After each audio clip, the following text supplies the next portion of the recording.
Hello guys, you are watching Zoology Comprehensive. Today we are going to start with a topic called as genetics. This topic belongs to class 12. बहुत important है in terms of NEET examinations. And जब भी हमें genetics start करना होता है, इसका जो basics है, the basics of genetics वो belong करता है actually the botany part of the biology. तो डिटेल में आप जेनेटिक्स जो पढ़ते हैं बॉटनी पार्ट के साथ पढ़ते हैं, और जोलॉजी में आप याद रखें कि जब भी आप जोलॉजी में स्टार्ट करेंगे तो आपका पूरा फोकस रहना चाहिए टुवर्ड्स ह्यूमंस। फिर भी मैं चाहता हूं कि हम पहले डिफाइन करेंगे the term the chapter genetics क्या है एक्चुअली, उसके बाद जो भी टॉपिक जोलॉजी पार्ट में आते हैं वो हम डिस्कस करेंगे विद टाइम, ठीक है ना। First of all let us start with the topic genetics. It's a new chapter actually, belongs to class 12। लोग, मुझे लगता है कि जेनेटिक्स समझने से पहले हमें तीन चीजों के बारे में पता होना बहुत ज्यादा जरूरी है। The first thing is that is called as gene के बारे में आपको पता होना चाहिए, आप पूरा ध्यान रखेंगे। मैं आपको जेनेटिक्स की ब्रीफिंग दे रहा हूं, the definition of genetics actually gene. Second is बहुत ज्यादा इजी है, हमें ड्राई बनाने की बिल्कुल भी कोशिश नहीं करनी है।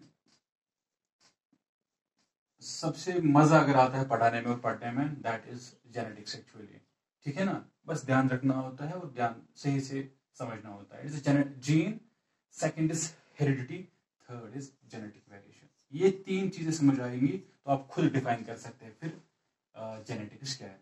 Genetic variation, genetic variation. And first of all I am going to teach you gene. What is gene? Gene क्या है, ठीक है ना। जेनेटिक्स डिफाइन करने से पहले हमें जीन के बारे में जानना जरूरी है। अभी मैं कह रहा था कि हमारा फोकस रहना चाहिए ह्यूमंस पे, तो मैं आपको, जैसे हम सबको पता है, the genetic material in our body, in our cells is that is DNA. जो भी हमारा बॉडी का अपीयरेंस है, जैसा भी हमारा बॉडी है, वो सारा डिपेंड करता है हमारा डीएनए कैसा होगा। It is our genetic material that is called as deoxyribonucleic acid. Deoxyribonucleic acid हम सबको पता है, आप सबको पता होगा, ये बना होता है बहुत सारे स्मॉल यूनिट्स का, and the smallest unit of DNA is called as nucleotide. I am teaching you कि जेनेटिक्स को डिफाइन कैसे करते हैं। It is nucleotide.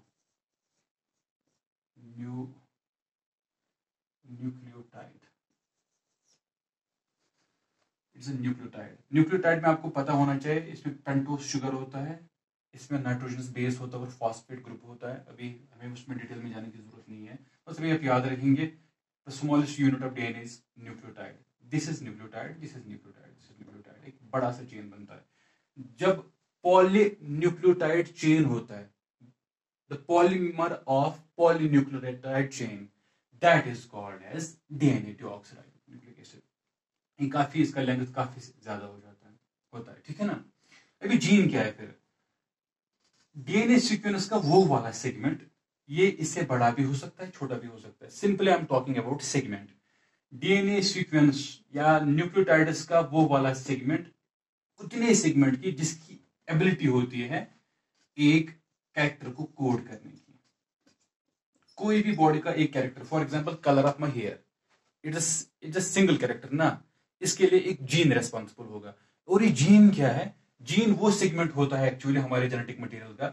Look, gene वो सेगमेंट होता है हमारे जेनेटिक मटेरियल का, हमारे डीएनए का या न्यूक्लियोटाइड सीक्वेंस का, जिसकी एबिलिटी होती है एक सिंगल कैरेक्टर लाने की, या एक मॉलिक्यूल बना सकता है, कोई भी मॉलिक्यूल, स्पेसिफिक मॉलिक्यूल या प्रोटीन।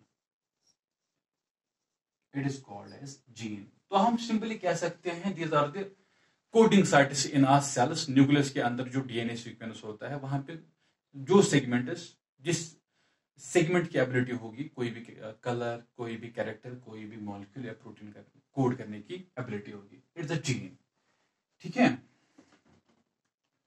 दूसरा मैं आपको समझाना चाहता हूं the second part, that is heredity। Heredity. जब भी आप जेनेटिक्स स्टार्ट करेंगे, आप बिल्कुल कंफ्यूजन क्रिएट नहीं करने हैं, ना डरना है, स्टार्ट करना है with good mind, with fresh mood, तो चीजें काफी सही हो जाती है हमारे लिए। It is heredity, heredity. Done. Heredity क्या होता है? सपोज ये पेरेंट है and this the offspring. Parents से जो पास हो रहे हैं ट्रेट्स मीन्स कैरेक्टर्स। हम सबको पता है, जैसे हम बोलते हैं कि ये जो बंदा है this fellow resembles with his father, ये अपने बाप जैसा, ये अपने जो ये लड़की है ये अपने माँ जैसी है। तो इसका मतलब कुछ ऐसे कैरेक्टर्स आते हैं एक जनरेशन में दूसरे जनरेशन में ट्रांसफर होते हैं। Those passage of characters from one generation to another generation is called as heredity. It is called as heredity. Passage of characters from parents to daughters, parents to offsprings,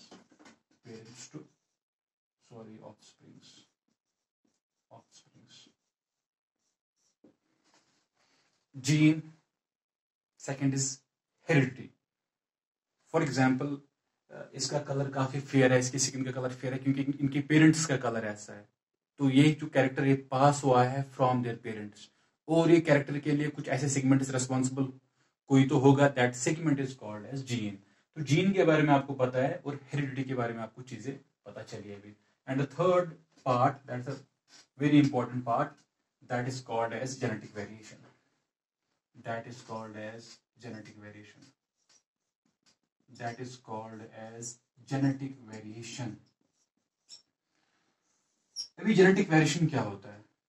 जैसे अभी मैं कह रहा था parent से तो बहुत सारे कैरेक्टर्स आते हैं, मगर हमें पता है जो पेरेंट का जो डीएनए सीक्वेंस होगा, जो इसका डीएनए होगा, इट्स अ पेरेंट, और जो इसका ऑफस्प्रिंग है, जो इसकी नेक्स्ट जनरेशन है एक्चुअली। और मैं ह्यूमंस की बात कर रहा हूँ क्योंकि हमारा फोकस अभी ह्यूमन ही रहना चाहिए, क्योंकि हम जूलॉजी के अंडर अभी जेनेटिक्स पढ़ रहे हैं। It's a DNA of parent. इसके बाद भी जो जेनेटिक मटेरियल होगा दैट इज ऑल्सो डीएनए। मगर आपको पता है इस डीएनए और इस डीएनए में बहुत सारा फर्क है। The difference in the DNA sequences of two individuals in a same species is called as genetic variation. For example, parent इसके फॉर एग्जाम्पल 13%, 14%, 50% कैरेक्टर्स बाप जैसे हैं, मगर ये बिल्कुल अपने बाप जैसा नहीं होता है। यहाँ पे कुछ चीज जीन में कुछ चीज हो गया है, और वो कौन सी चीज है? That is variation.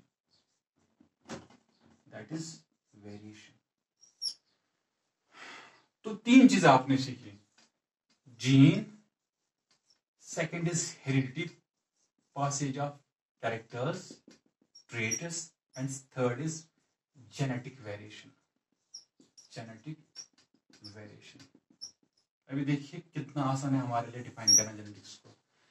Genetics is a branch of biology that deals with the study of three important things.